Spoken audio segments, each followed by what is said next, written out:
Sfânta și dumnezeiasca Evanghelie după Marcu. Capitolul 11. Intrarea în Ierusalim, smochinul neroditor, curățirea templului, puterea credinței, botezul lui Ioan. Și când s-au apropiat de Ierusalim la Betfage și la Betania, lângă muntele Măslinilor, a trimis pe doi dintre ucenicii săi și le-a zis: mergeți în satul care este înaintea voastră și intrând în el, îndată veți afla un mânz legat pe care n-a șezut până acum niciun om. Dezlegați-l și aduceți-l. Iar de vă va zice cineva: de ce faceți aceasta? Spuneți că Domnul are trebuință de el și îndată îl va trimite aici. Deci au mers și au găsit mânzul legat la o poartă afară la răspântie și l-au dezlegat. Și unii din cei ce stăteau acolo le-au zis: de ce dezlegați mânzul? Iar ei le-au spus precum le zisese Iisus și i-au lăsat. Și-au adus mânzul la Iisus și și-au pus hainele pe el și Iisus a șezut pe el. Și mulți își așterneau hainele pe cale, iar alții așterneau ramuri pe care le tăiau de prin grădini. Iar cei ce mergeau înainte și cei ce veneau pe urmă strigau zicând: Osana, bine este cuvântat cel ce vine într-un numele Domnului. Binecuvântată este împărăția ce vine a părintelui nostru David, Osana întru cei de sus. Și a intrat Iisus în Ierusalim și în templu și privind toate în jur și vremea fiind spre seară, a ieșit spre Betania cu cei 12 și a doua zi ieșind ei din Betania, el a flămânzit. Și văzând de departe un smochin care avea frunze, a mers acolo, doar va găsi ceva în el, și ajungând la smochin n-a găsit nimic decât frunze, căci nu era timpul smochinelor. Și vorbind i-a zis: de acum înainte, rod, din tine nimeni în veac să nu mănânce.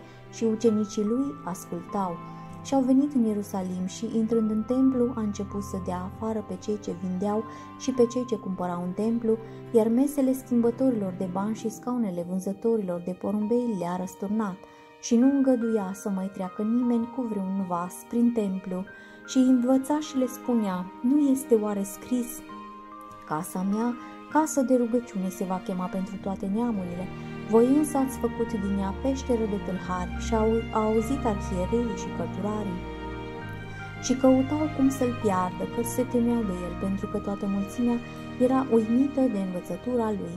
Iar când s-a făcut seară, au ieșit afară din cetate. Dimineața, trecând pe acolo, au văzut smochinul uscat din rădăcini și Petru, aducându-și aminte, i-a zis: învățătorule, iată smochinul pe care l-ai blestemat s-a uscat.